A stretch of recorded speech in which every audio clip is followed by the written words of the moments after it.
Ya, gangguan kecemasan atau yang kita sebut sebagai ansietas adalah merupakan gangguan jiwa yang ditandai dengan munculnya rasa khawatir, cemas, overthinking yang berlebihan terhadap sesuatu hal yang terjadi dalam kehidupan sehari-hari.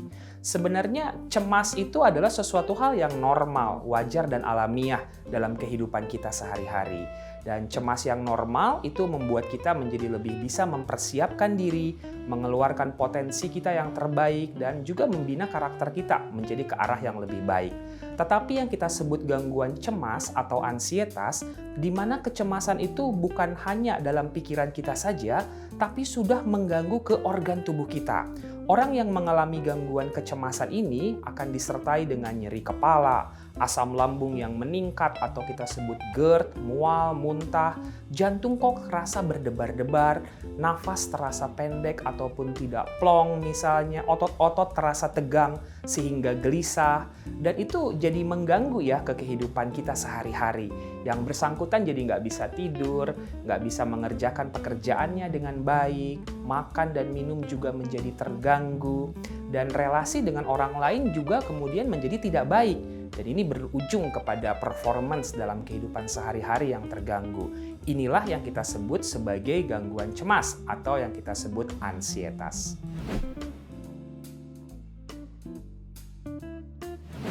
Ya, gangguan cemas atau ansietas itu ada beberapa jenis ya. Yang pertama yang kita sebut sebagai gangguan panik atau panic disorder. Serangannya kita sebut panic attack, serangan panik.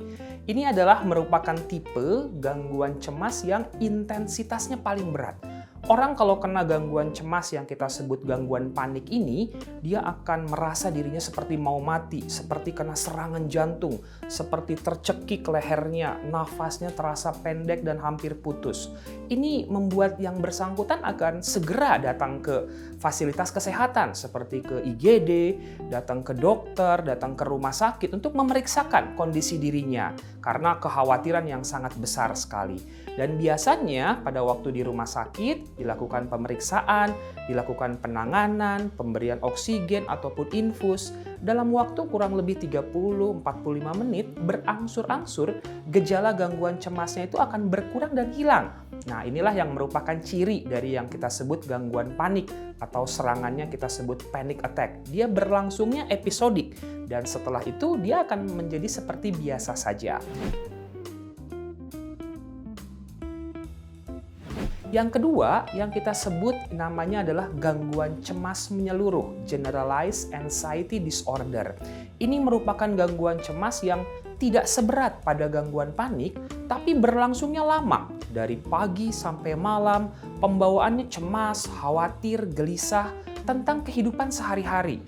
Masalah pekerjaan, masalah keluarga, anak, pasangan, suami istri, masalah-masalah dalam kehidupan tetapi yang dipikirkan terlalu berlebihan atau kita kenal sekarang dengan overthinking ya atau negative thinking. Nah, ini juga menimbulkan suatu gangguan tentunya dalam kehidupan sehari-hari. Yang bersangkutan tidak bisa menikmati kehidupannya dengan baik karena kesehariannya penuh dengan rasa cemas dan khawatir tersebut.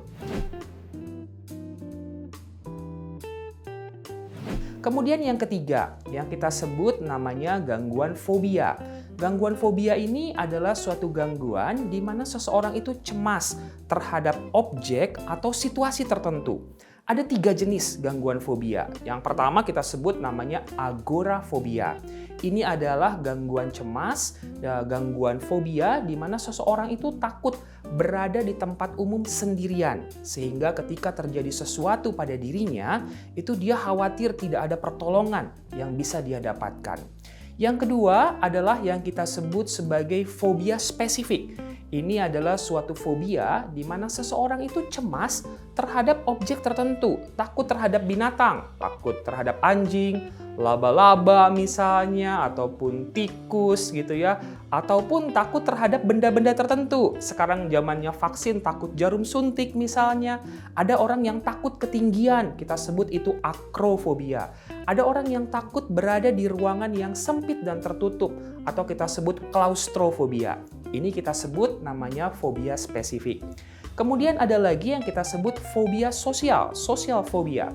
Itu adalah suatu kecemasan, kekhawatiran di mana dia takut menjadi pusat perhatian. Sehingga waktu disuruh presentasi, memberikan ceramah, baca doa, dia akan menghindar karena ada kecemasan atau kekhawatiran di mana dia menjadi pusat perhatian dan orang-orang tersebut mungkin membicarakan dirinya, merendahkan dirinya. Nah, itu yang kita sebut sebagai fobia sosial. Kemudian ada tipe gangguan cemas yang lain yang kita sebut gangguan obsesif kompulsif atau dikenal juga dengan OCD, Obsessive Compulsive Disorder.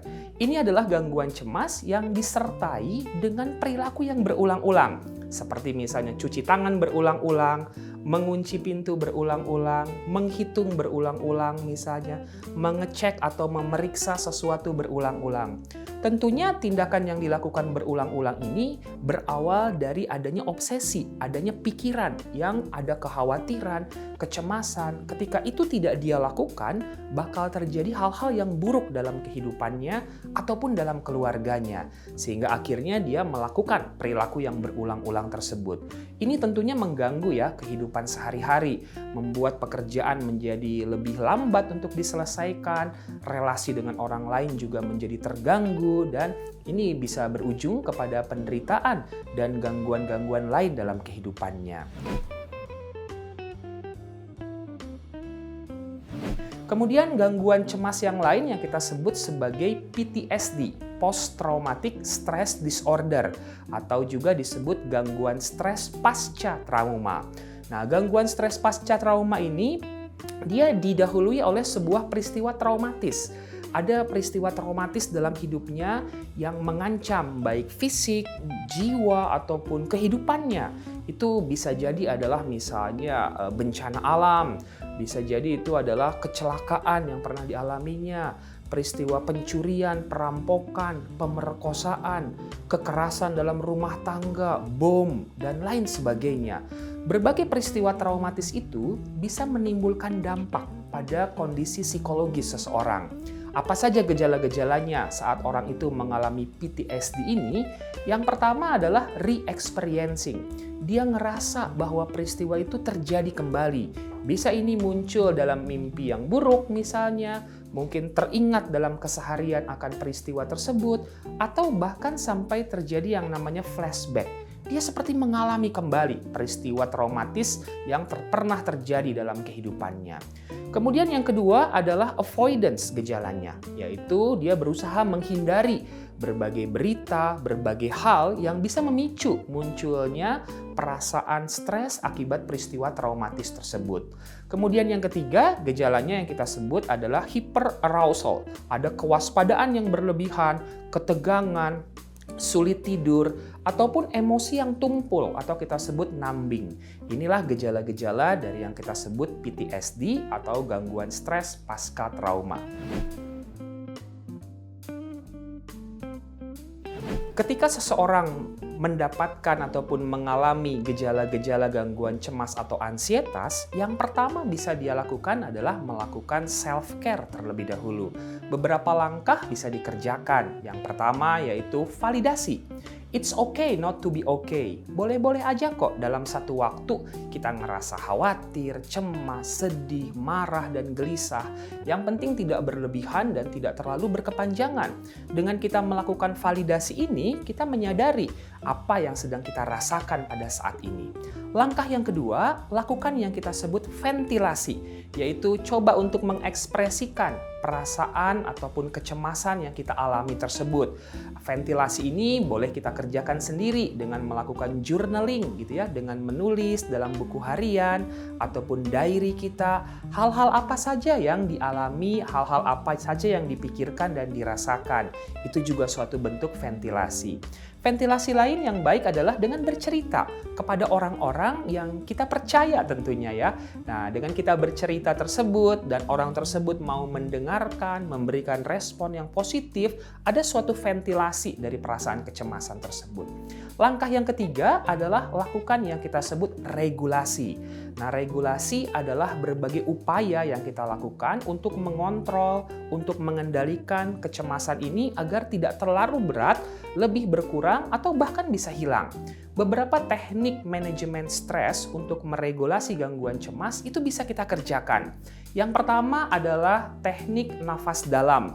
Ada suatu teknik pernafasan yang kita sebut teknik nafas 478. Teknik nafas 478 adalah merupakan teknik pernafasan menarik nafas dari hidung 4 hitungan, tahan nafas 7 hitungan, dan membuang nafas dari mulut 8 hitungan. Pada waktu seseorang itu cemas, khawatir, dan gelisah, itu nafasnya tentunya jadi pendek, tersengal-sengal, dan cepat. Dan itu membuat oksigen yang masuk ke paru-paru dan yang masuk ke dalam otak menjadi kurang.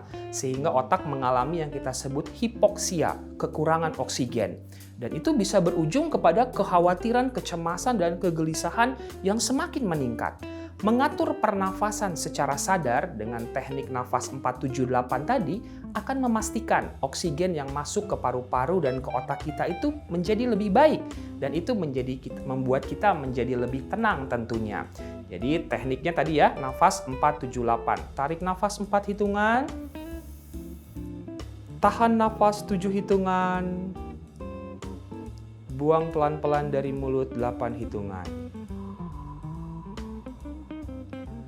Setelah mencoba tarik nafas dalam seperti itu dan menghembusnya perlahan-lahan itu, tapi ternyata kok belum bisa membaik, coba tarik tunai dan pergi jalan-jalan. Nah, itu juga merupakan teknik regulasi yang baik tentunya ya.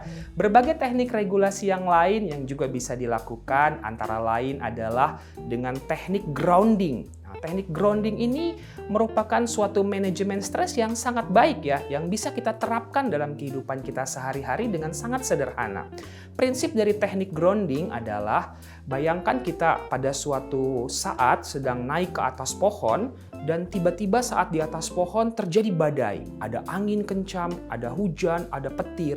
Kalau kita tetap berada di atas pohon, kita dalam bahaya. Maka langkah yang paling aman adalah turun ke bawah dan menjejak di tanah. Itulah yang kita sebut sebagai grounding. Nah, dalam hidup kita sehari-hari, sering juga ya terjadi yang namanya badai emosi. Ada pikiran, ada perasaan yang berat. Misalnya, pikiran tentang masa lalu yang traumatis, pengalaman-pengalaman yang tidak menyenangkan di masa sebelumnya, atau kecemasan, kekhawatiran terhadap masa depan. Atau masa kini kita ngerasa diabaikan, merasa tidak dihargai, ada emosi, marah yang berlebihan. Itulah pikiran dan perasaan berat yang kita rasakan. Nah, saat kita merasakan seperti itu, lakukan juga yang kita sebut teknik grounding. Itu bagaimana caranya kita menghidupi dunia kita saat ini. Fokus here and now, present moment. Sangat sederhana langkah-langkahnya, yaitu dengan menstimulasi 5 panca indera kita dengan keadaan situasi yang ada di sekeliling kita. Yang pertama adalah visual. Dengan penglihatan, coba kita lihat 5 benda yang ada di sekitar kita saat ini. Misalnya ya, kalau saya di sini ada pintu, ada lampu, ada meja, ada kursi, ada tas. Dengan kita fokus pada keadaan yang ada di sekitar kita, maka kita akan terlepas dari pikiran dan perasaan yang berat tadi. Kemudian yang berikutnya adalah penciuman. Coba kita tarik nafas dalam, hirup aroma udara apa yang kita hirup saat ini. Aroma udara segar, parfum yang kita pakai, aroma makanan dan minuman mungkin. Kemudian pendengaran atau auditorik. Coba kita dengarkan suara yang kita dengar saat ini ada di sekitar kita. Kalau saya di sini dengar ada suara AC, ada suara orang berbicara, ada suara kendaraan lewat. Itu semua bisa kita lakukan. Kemudian berikutnya adalah pengecapan. Kita boleh ambil makanan, roti atau kue, minum teh atau minuman tertentu, dan coba fokus serta rasakan apa yang ada di mulut, lidah, dan bibir kita. Baru yang terakhir adalah perabaan. Kita pegang benda yang ada di dekat kita, mungkin itu ujung baju, kancing, seperti apa teksturnya, seperti apa permukaannya. Fokus here and now, present moment. Itulah inti dari sebuah teknik grounding. Dan itu akan melepaskan kita dari kecemasan, kegelisahan, kekhawatiran, pikiran, dan perasaan yang berat tadi. Nah, setelah kita coba meregulasi dengan berbagai teknik tadi, tapi belum juga memberikan suatu kondisi yang lebih baik, jangan ragu-ragu. Konsultasilah ke profesional kesehatan jiwa, seperti psikiater, psikolog, perawat jiwa, konselor, Mereka semua punya kompetensi dan kemampuan untuk bisa membantu bagaimana mengatasinya. Contohnya kalau kita ke psikiater, nggak usah takut datang ke psikiater. Psikiater adalah dokter spesialis kedokteran jiwa. Mereka punya kemampuan untuk melakukan pemeriksaan, menegakkan diagnosis, konsultasikan, sampaikan saja apa yang jadi keluhan kita. Dan kemudian seorang psikiater akan melakukan penilaian dan menegakkan diagnosisnya. Baru akan diberikan terapinya. Terapi ketika kita datang ke psikiater, bisa jadi itu adalah psikoterapi atau terapi dengan berbicara. Kita dilatih untuk memiliki mindset atau perspektif yang lebih positif. Kita dikuatkan kondisi mental kita.